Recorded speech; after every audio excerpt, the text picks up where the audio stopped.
Hello everyone. While the policeman and his mute wife were smiling happily on a deserted street corner, the mother-in-law was suddenly blocked by a stranger, her eyes full of ferocity. The sound of hurried footsteps, someone's hand waving threateningly, made her tremble and retreat. No one was nearby to help. Could the policeman's mother escape the hands of the bad guys? Early in the morning, Hang hurriedly put on her coat, turned to Nhat and said, "Get in the car, I'll take you somewhere." Nhat tilted his head slightly, gesturing, "Where are you going?" Hang just smiled mysteriously. "You'll know when we get there." Nhat was curious, but still obediently got in the car. The early morning road was still wet with dew. Rows of trees along the road swayed in the gentle wind. After driving for a while, Hang stopped in front of a large wood workshop. Nhat opened his eyes wide and surprised. He smiled. "Today I'll buy wood. When I get home, I'll make a new cabinet for you." Nat's eyes lit up like a child receiving a gift. She nodded repeatedly, her hands gently patting his shoulders as a thank you. However, Hang suddenly frowned when she thought about transporting wood by motorbike. He glanced at the pile of wood in the workshop and smiled. "Well, let's rent a car to get there faster." Immediately, he called a pickup truck service. Just 10 minutes later, a shiny white car stopped in front of the gate. The driver, a cheerful middle-aged man, got out, greeted the couple and asked, "What are you carrying?" Hang replied, "Wood, lots of wood, to go home and make cabinets for my wife." All three of them burst out laughing. In the workshop, the scent of new wood was fragrant.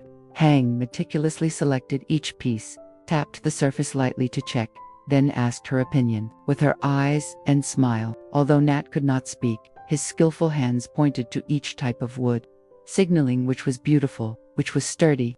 Occasionally, she would take out her phone and open the model of the cabinet she wanted, showing it to her husband.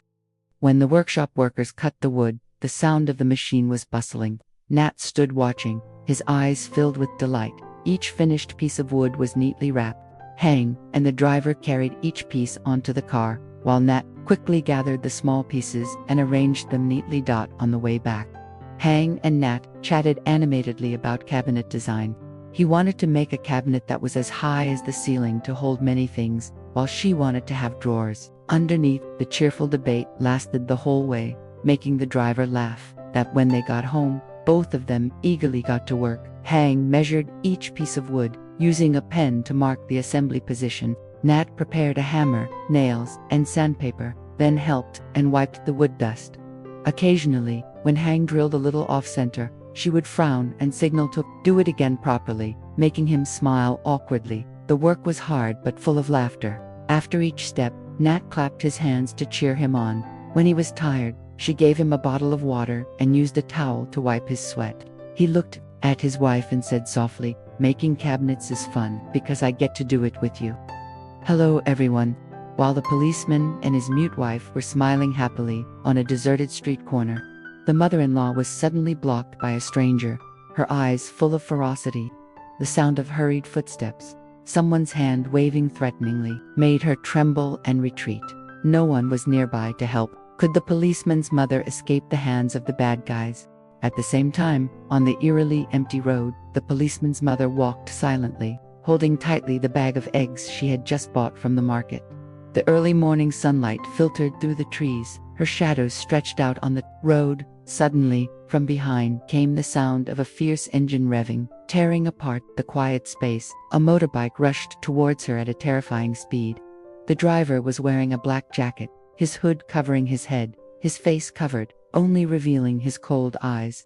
Before she could turn around, she felt a strong force coming from behind. Bang! The dangerous kick made her jump forward, falling into a deep ditch by the side of the road. Her whole body hit the ground hard. The pain was so intense that it numbed her.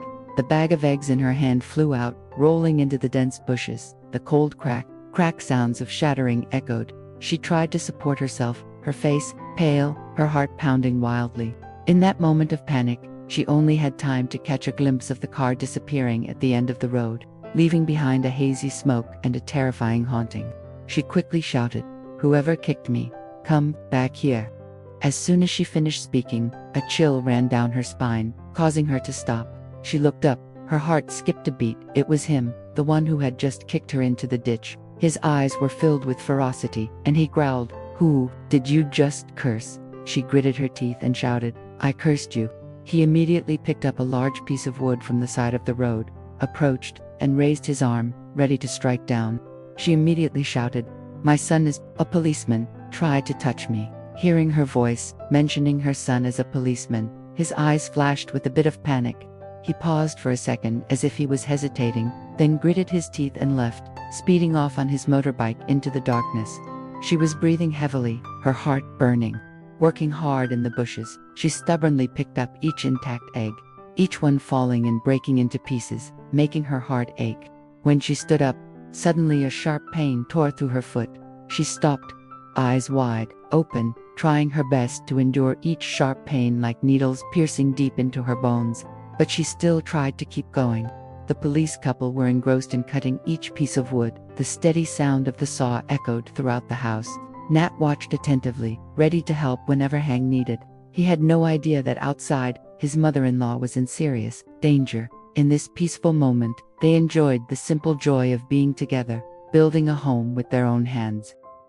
On the street, his mother's legs hurt like knives. Each step made her feel like she was about to collapse. The pain was unbearable. She had to stop under the shade of a dense old tree. The bright sunlight could not dispel the sharp pain in her bones. She pulled out the bag of eggs, trembling as she counted each one, her voice hoarse as she muttered, "So much effort to find bamboo shoots, save money to buy eggs to nourish her daughter-in-law. Who could be so cruel to harm this old woman?" Tears rolled down her cheeks. Her mind was spinning, thinking about who could hate her to this extent. At that moment, loneliness and helplessness surged. But after a while of trying to calm down, she took a deep breath, gritting her teeth to endure the intense pain spreading throughout her legs. With all her willpower, she propped herself up with her hands, walking slowly step by step. At the same time, in the warm house, the police couple had almost finished the new wooden wardrobe. The sound of hammering and drilling, mixed with giggles, echoed throughout the room. Hang was attentively hammering the last nails while talking about the sweet memories between the two of them, the times they overcame difficulties together, the afternoons sitting together under the gentle sunset. He looked at Nhat affectionately and said, "I always hope that you will be a strong support, a place I can rely on no matter what happens." Nhat smiled lightly, her eyes sparkling with happiness even though she could not speak. She nodded slightly, using her soft hands to hold her husband's hand, sending many secret words of love. No one knew that out there, her mother-in-law was fighting step by step with pain and danger. It was noon, the air was fresh, the smell of soil and the scent of the forest filled the yard. It had been a long time since Sinnhat's biological mother had visited her son. When she arrived home, she was surprised to see Sinnhat and Hang, a police couple, assembling a brand new wardrobe together. The two chatted as they worked. Hang occasionally smiled at Nhat, and Nhat, although he couldn't speak, still responded with warm eyes and affectionate gestures. Seeing that scene, she felt strangely relieved, as if she had witnessed a picture of a happy family after many storms. She approached. Hang happily said, "Mom is here to visit. It's been a long time since you've been here. .. She smiled gently, looked at the pile of wood, hinges, and screws and said, "Mom doesn't know how to help either. ... Let me go out to the yard to dry bamboo shoots to help." So she carried the basket of golden bamboo shoots. Each bamboo shoot was neatly arranged on the bamboo screen, her hands working while listening to the sound of nails being knocked, the sound of sawing wood coming from inside the house, the fragrant smell of bamboo shoots mixed with the wind. The sunlight shining through each gap of the screen made her suddenly feel strangely peaceful. After drying, she went back inside. She quietly observed Hang was holding a drill to tighten the last screw.